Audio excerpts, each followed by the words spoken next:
Баршаңызға қайырлы күн. Бүгін мен таңғы асқа дайындалатын өте дәмді қарапайым панкейкті дайындайтын боламын. Панкейкті жасау үшін алдыменен бізге осылай 3 жұмыртқа керек.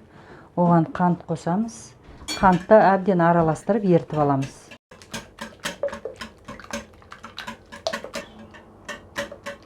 Осының үстіне сары май құйып аламыз. Осыған шым-шым тұз саламыз. Әбден араластырып ертіп аламыз. Електен өткен ұнымызға осындай ұн қопсытқыш салып аламыз.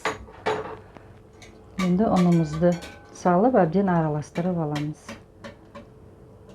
Әбден ерітіп алдық, осыған жылы сүтімізді құямыз.